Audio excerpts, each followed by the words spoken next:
완효성 비료의 필요성과 효과에 대해 말씀드리게 된 전남대학교 최우정입니다. 우선 완효성 비료가 무엇인지 그 사전적 의미에 대해 알아보겠습니다. 제가 참고한 사전은 토양사전으로 저희 연사이신 서울대학교 유순호 선생님께서 집필하신 것이고, 저도 대학원 과정에서 이 사전 작업에 참여하였습니다.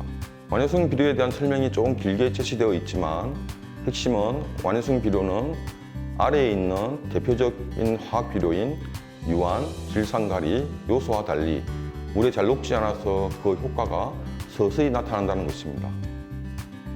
이것은 완효성 비료의 수용성 성분의 비율을 낮추거나 비료 성분을 코팅하여 물에 녹는 속도를 느리게 하기 때문입니다.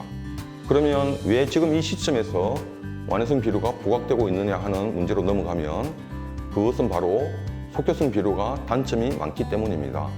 속효성 비료는 물에 잘 녹아서 효과는 좋지만 많이 시비할 경우 영양 과대 장애가 발생할 수 있습니다. 예를 들면 벼의 경우 영양 과대 장애가 발생하면 이삭이 늦게 피고 쌀맛도 떨어지는 것은 물론 병해충도 많이 발생하는 문제가 생깁니다. 또한 속효성 비료는 물에 잘 녹기 때문에 비가 오면 잘 씻겨 나가서 수질도 오염시키는 문제도 있습니다. 그래서 속효성 비료의 경우 우리가 뿌려주는 비료의 절반 이하만 작물이 흡수하는 것으로 알려져 있습니다. 이와 함께 속효성 비료는 작물 재배 기간 동안 여러 번 뿌려줘야 하는 문제가 있어 농촌 노동력의 측면에서도 어려움이 있습니다. 특히 우리가 농경지에 뿌린 비료 중 작물이 흡수되지 못한 비료 성분이 비가 올 때 하천으로 유입되어서 일으키는 수질 오염이 크게 문제가 되고 있습니다. 따라서 완효성 비료를 사용하면 물에 잘 녹지 않기 때문에 이와 같은 수질 오염 예방에 효과가 클 것으로 기대됩니다. 그러면 완효성 비료의 종류는 어떤 것들이 있는지 살펴보겠습니다. 오른쪽에 보면 완효성 비료의 주성분에 대한 화학식이 있는데요. 비료를 사용하는 입장에서는 이 화학 구조를 알 필요는 없습니다. 하지만 완효성 비료가 왜 느리게 효과가 나타나는지에 대한 기본적인 개념은 이해하시는 것이 편리할 것 같습니다. 앞에서 잠깐 말씀드렸지만 완효성 비료는 크게 두 가지 종류입니다. 하나는 요소와 같은 질소 주성분을 물에 잘 녹지 않는 다른 성분과 화학적으로 결합해서 물에 잘 녹지 않도록 만드는 것입니다. 두 번째는 요소를 주성분으로 그대로 이용하지만 이 요소와 같은 비료 성분을 물에 잘 녹지 않는 막으로 코팅하여 비료 성분이 물에 천천히 녹아서 나오도록 만든 것입니다. 완효성 비료의 효과는 앞에서 속효성 비료의 단점을 살펴보면서 어느 정도는 파악을 했습니다. 인터넷을 검색해보면 현재 완효성 비료 보급을 위한 실증 실험이 진행되고 있는 것 같습니다. 대표적인 사례를 몇 가지 살펴보겠습니다. 우선 제주도 농업기술센터의 실험에 의하면 배추 재배 시 완효성 비료를 사용하면 관행 속효성 비료와 비교하여 질소 시비량을 약 40% 정도 줄여도 생산성에는 문제가 없었습니다.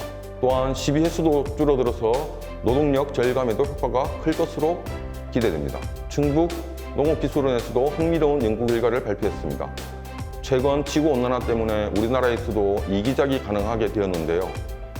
옥수수 이기작 재배를 할 때 질소 시비를 처음 한 번만 하더라도 두 번째 옥수수 생육에 문제가 없다는 결과입니다.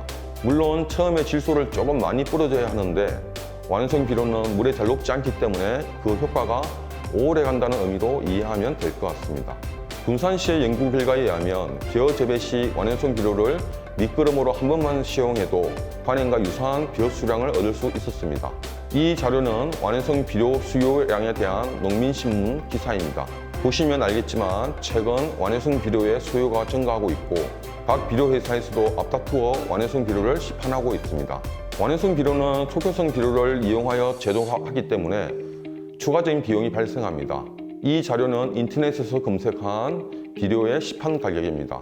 물론 질소 1kg당 가격을 비교해보면 완효성 비료가 속효성 비료보다 많이 비싼 편입니다. 하지만 완효성 비료를 사용하면 시비량도 줄이고 시비 횟수도 줄일 수 있기 때문에 크게 보면 더 이익이 아닌가 생각됩니다. 과거에는 우리나라의 식량이 부족할 때 정부에서 화학 비료, 즉 속효성 비료 사용을 권장했었습니다. 물론 비료 보조금도 지급했었고요. 하지만 1990년대 후반부터는 친환경 농업 육성을 위해 화학 비료에 대한 보조금을 없애고 대신 유기질 비료에 대한 보조금을 지급해 왔습니다. 하지만 유기질 비료도 많이 사용하면 문제가 발생할 수 있습니다.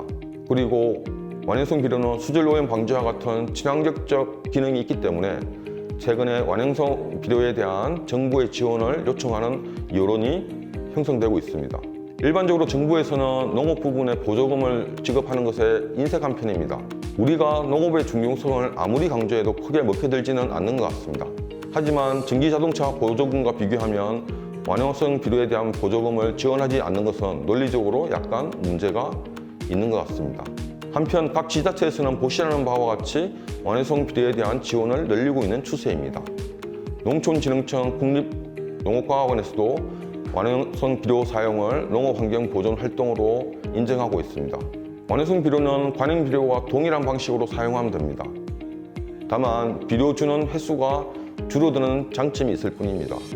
비료를 줄 때 우리는 관행적으로 작년에 주듯이 올해도 주는 경향이 있는데 중요한 것은 토양에 비료 성분이 얼마나 있는지 확인한 후에 부족한 만큼의 비료만 주는 것입니다. 즉, 토양 검정 후에 비료 사용 처방서를 받아서 비료를 주는 것입니다. 이와 같이 완형성 비료를 사용하면 앞에서도 본 바와 같이 수량은 변화가 없지만 수질 오염이나 온실가스 방출과 같은 환경 문제 개선에 도움이 됩니다. 지금까지 경청해 주셔서 감사합니다.